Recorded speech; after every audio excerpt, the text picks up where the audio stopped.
Muito boa noite a todos. Que essa paz que estamos sentindo, ela possa se estender pela semana toda aí. Nesse ambiente preparado para essa espiritualidade, né? Quando a gente vem aqui. Mas que isso nós podemos, estando em sintonia, estender essa paz. Segundo o Divaldo, isso é muito fácil. Ele não vai em lugar nenhum, não tem vida social, que é para não correr o risco de desviar os pensamentos por toda a vida dele. Mas enquanto a gente não chega lá, vamos fazer o maior tempo possível, né? Essa sintonia.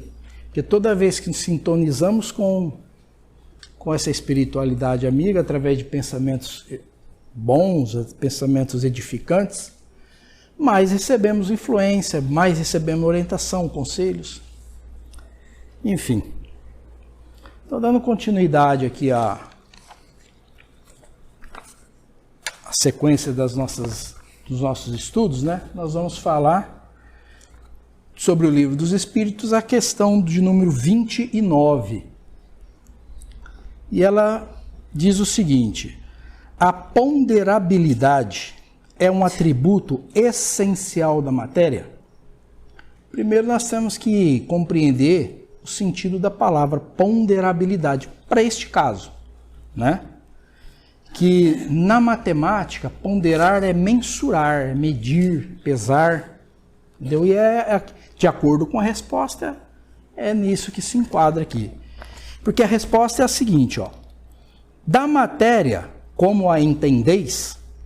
Sim. Não, porém, da matéria considerada fluido universal. A matéria etérea e sutil que constitui este fluido vos é imponderável. Nem por isso, entretanto, deixa de ser o princípio da vossa matéria pesada. Então, trocando isso em miúdo, tudo que existe são energias. Tudo. Essa madeira, nosso corpo físico, tudo é energia. Trabalhada de maneira específica. Então, as matérias, do ponto de vista humano, daquilo que a gente visualiza, apalpa, esta é ponderável, essa é medida, esta é pesada.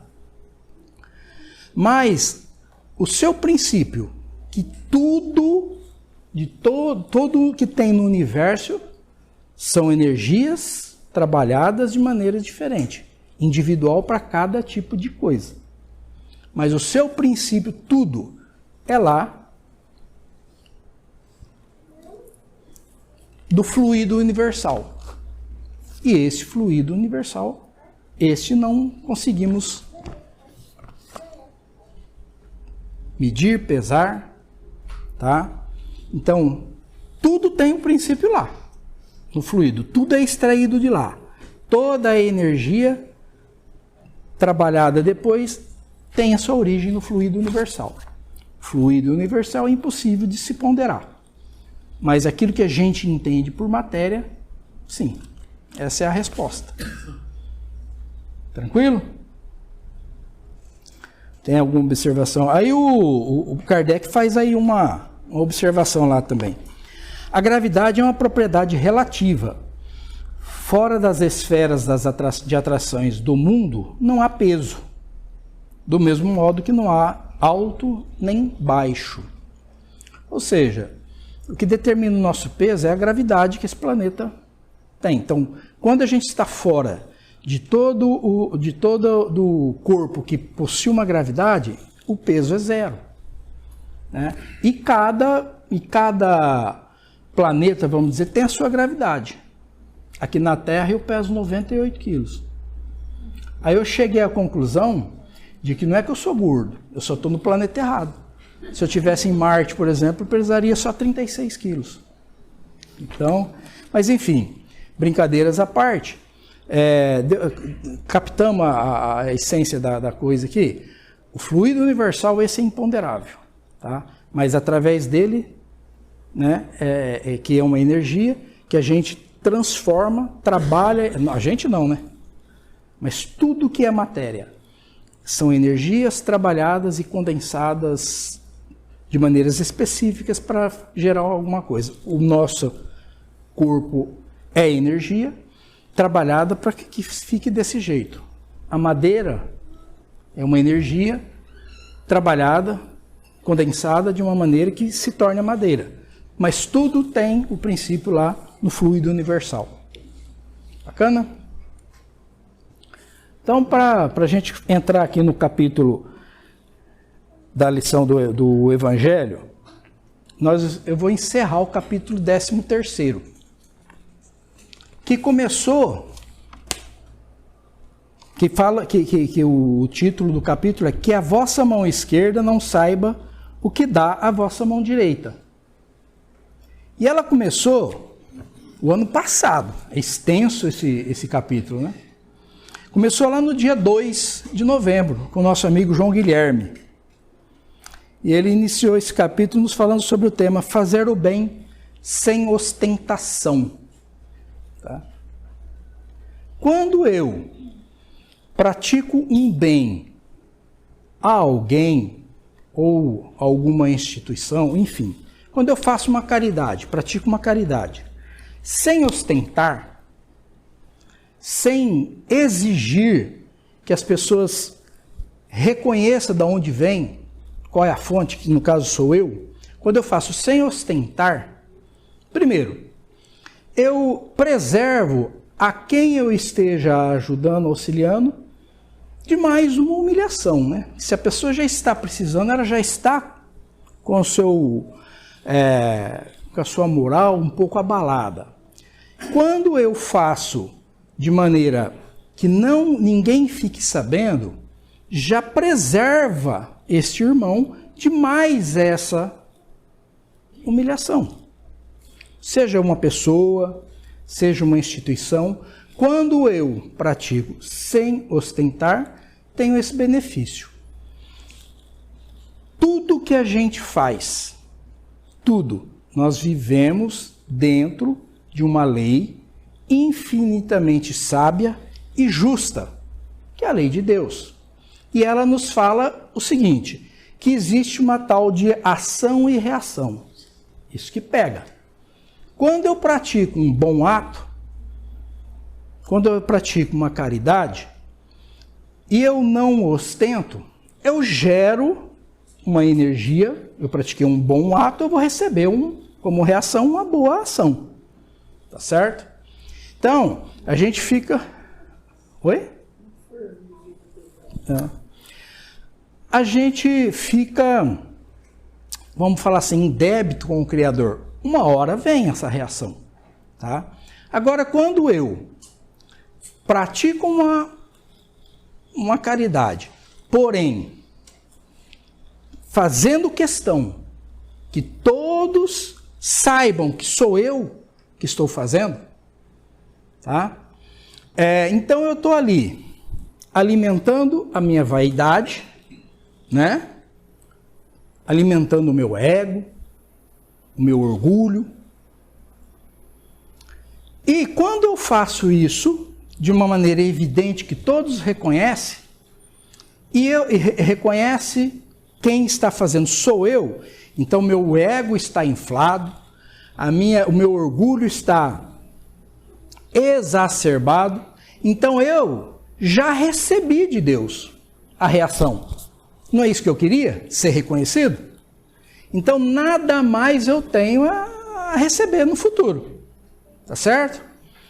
Além de ter o demérito de também estar deixando aquela pessoa, aquela instituição, o que quer que seja, que esteja ajudando, sofrendo mais essa humilhação.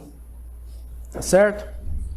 Gente, eu estou passando assim, de uma maneira muito sucinta sobre os temas. Claro que as pessoas, quando falaram, foram muito mais a fundo no tema, né? No dia 9 de novembro, o Leonardo Vieira, nosso amigo Léo, ele nos falou dos infortúnios ocultos.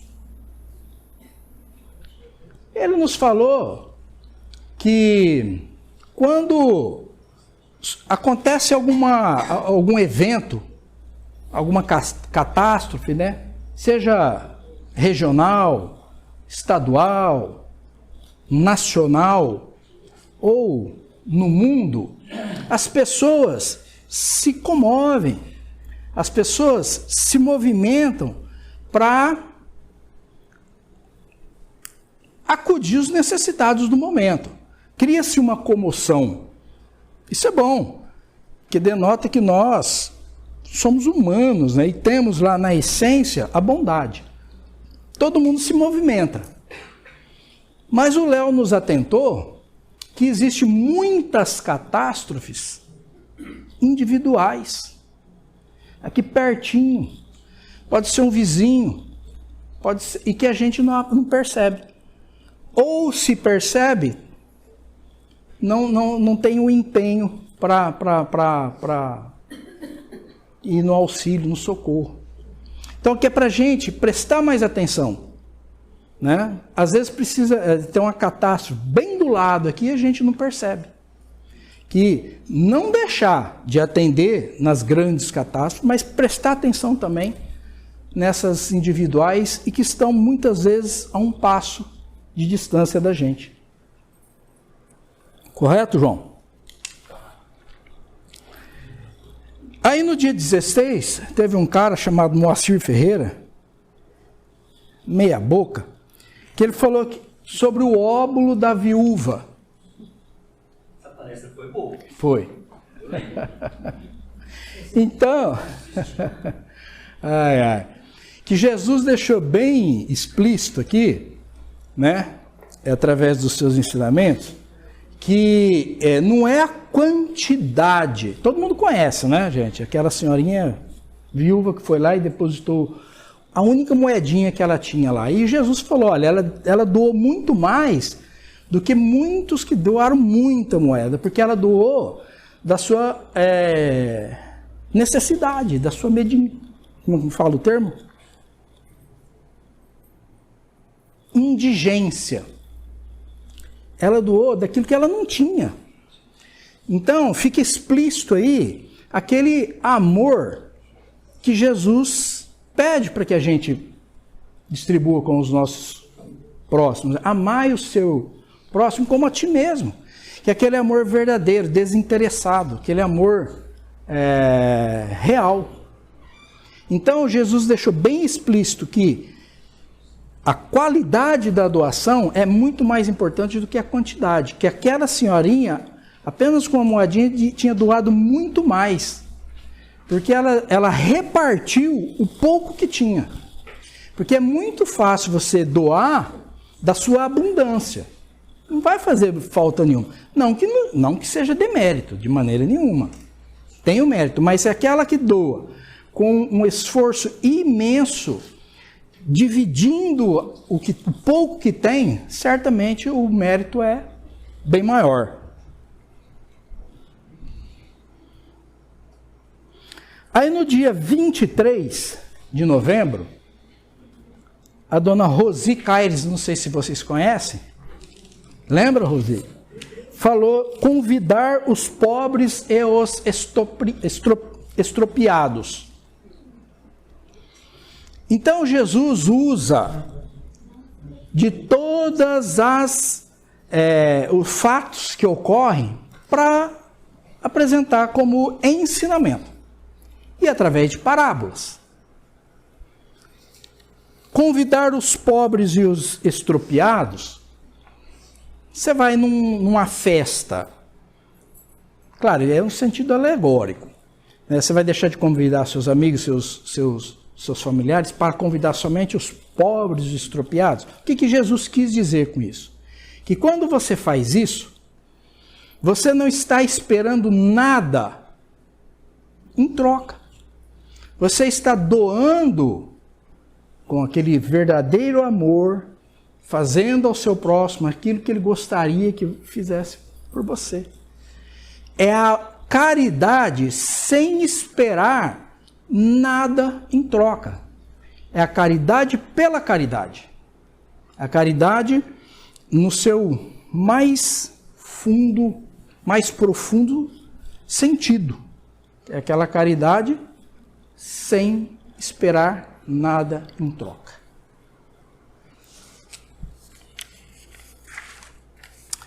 No dia 30 de novembro, Sebastião Sintra nos falou sobre a caridade material e a caridade moral. Ambas são muito importantes. Caridade material, claro, para atender às necessidades das pessoas. Mas a moral é também muito importante. Como que é a caridade moral? Quando você está diante de uma pessoa que está discorrendo sobre um fato, por exemplo, mas que você sabe mais além. Quando acontece isso com a gente, o que a gente faz? O Moacir, por exemplo, quer mostrar que sabe mais, né? Quer falar sobre as coisas, quer, né? Mas a caridade moral, quando a pessoa tem a humildade, mesmo sabendo que sabe muito mais, fica quieta, para não humilhar a outra pessoa, para não deixar ela acanhada. Né? Caridade moral. Quando você recebe uma acusação, uma ofensa que não cabe a você, mas que é injusta, mas fique em silêncio. Isso é ter a humildade extremamente desenvolvida em você, para que você se cale. Quando você chega num ambiente onde as pessoas te olhem do lado, te dão um sorrisinho sarcástico, não gostando muito da sua presença ali, silencie. Essa é a caridade moral. O Divaldo conta a história que quando ele era funcionário público, ele estava nos departamentos e todas as pessoas que trabalhavam com ele, isso naquela época, em 1930, 40, o espiritismo era motivo de chacota. E todos faziam muita chacota com ele. Só que ele falava assim, só que quando tinha algum problema, as pessoas, de maneira escondida, oculta, ou procurava, pedia conselhos, tá? Mas, no geral, na frente, sempre tirando com sorrisinhos e tal. E ele fala assim, olha, que ele nunca se importou com isso. Porque, na realidade, o problema estava com os outros, não com ele. Ele tinha convicção da fé dele. E os outros tinham que avançar muito, evoluir bastante, para chegar num patamar, né, de conhecimento do que ele tinha. Então, ele enxergava que o problema não era ele. Então, que ele não se importava nada. Isso é a caridade moral. Aí, no dia 7 de dezembro, a Tânia Ponte, ela nos falou sobre a beneficência, que é um capítulo bem extenso, mas que tem como fundo, que teve até várias passagens sobre a caridade. Né? Que a caridade é a síntese, é o resumo, é a união de todas as virtudes. Não se pode pensar, imaginar uma pessoa caridosa e orgulhosa, vaidosa, enfim. Então, a caridade é a síntese de todas as virtudes. Aí nós, no dia 14 de dezembro, a Vilma, que foi a última que encerrou o ano, nos falou sobre a piedade. Que a piedade é uma virtude que doma o nosso egoísmo, né? O nosso orgulho, quando a gente passa a agir com piedade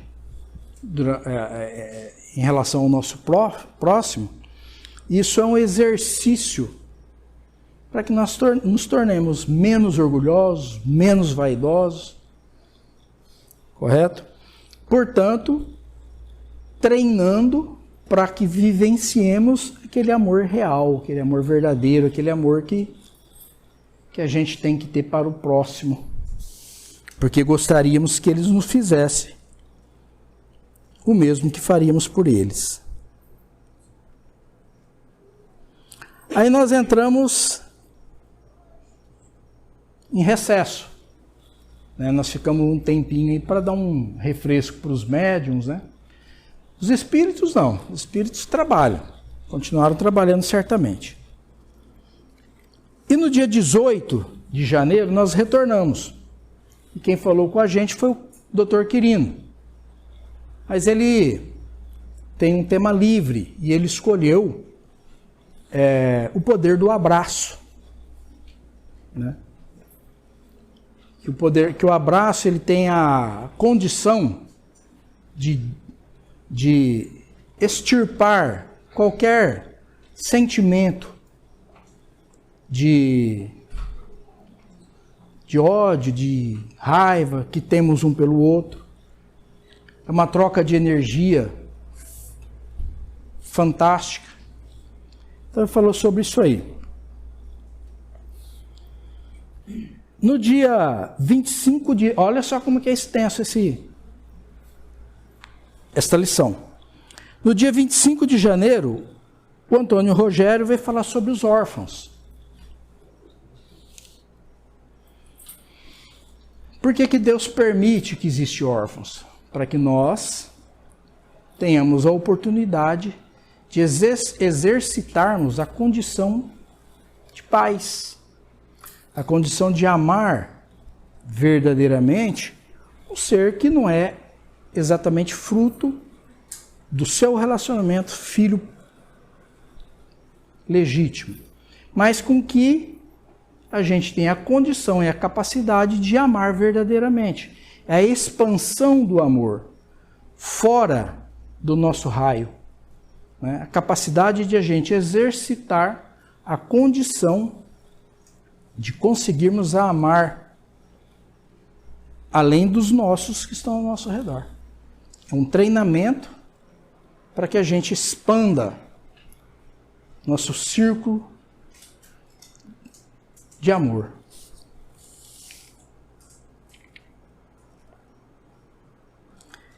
E no dia 1º de fevereiro, o Sebastião Sintra voltou novamente para falar sobre os benefícios pagos com a ingratidão. Se a gente voltar lá na lição da Rosi, que é praticar a caridade, praticar o bem sem esperar nada, então se a pessoa que a gente auxiliou nos responde com ingratidão, a gente não tem que se ofender, porque se eu estou fazendo sem esperar nem nada em troca, nenhum reconhecimento, esta pessoa que foi ingrata, ela que deve procurar evoluir, fazer o seu papel para ser agradecido. Então a gente, na verdade, não devemos nos importar com a ingratidão daquelas pessoas às quais nós ajudamos.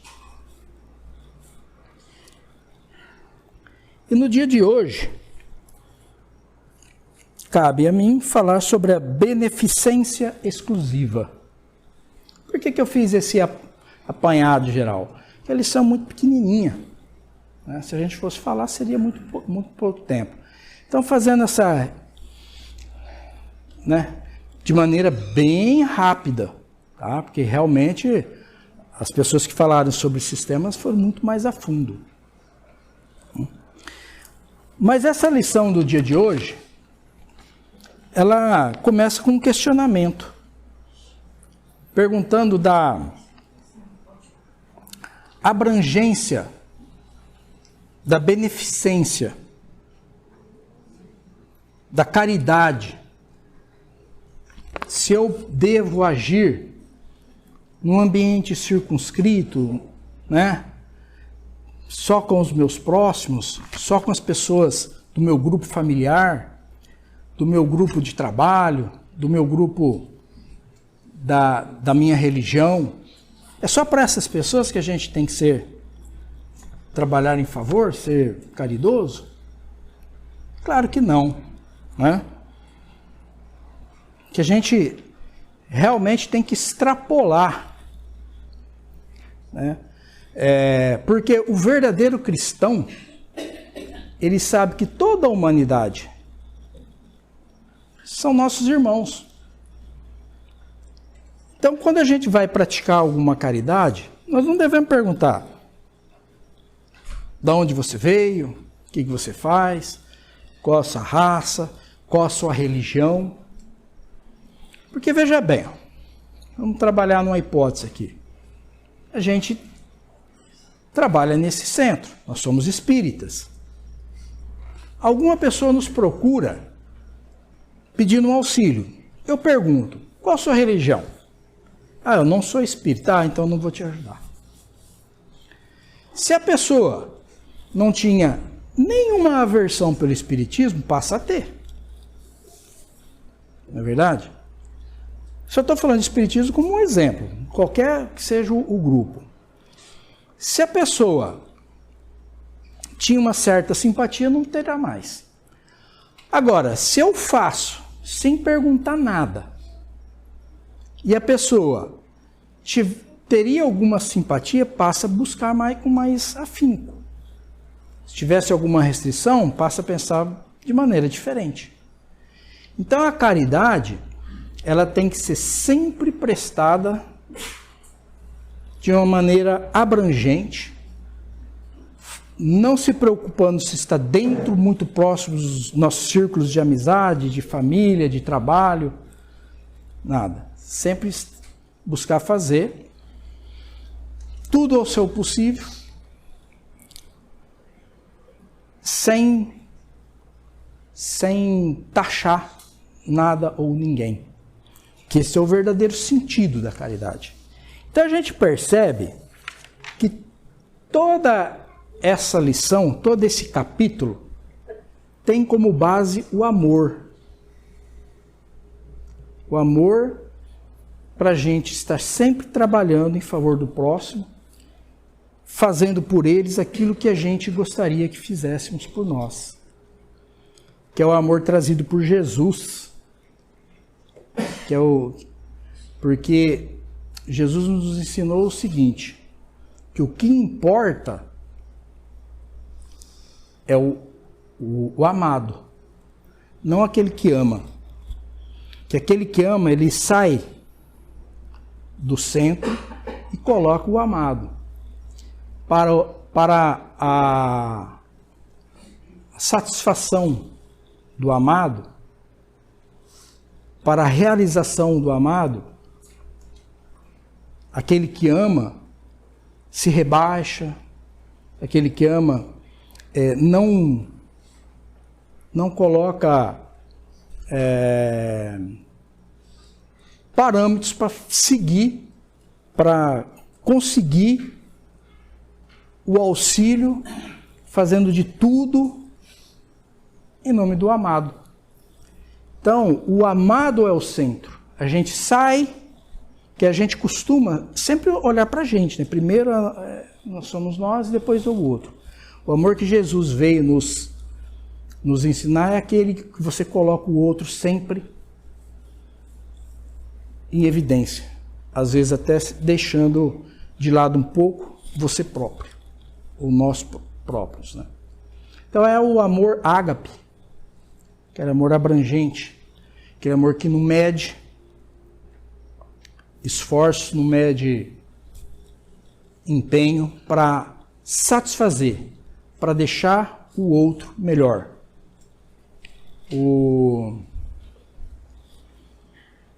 Qual que é a vida que vale a pena ser vivida. É aquela vida onde você, com as suas atitudes, deixou a vida do seu próximo um pouco melhor. Tá joia? Muito obrigado. E que a paz que estamos sentindo se estenda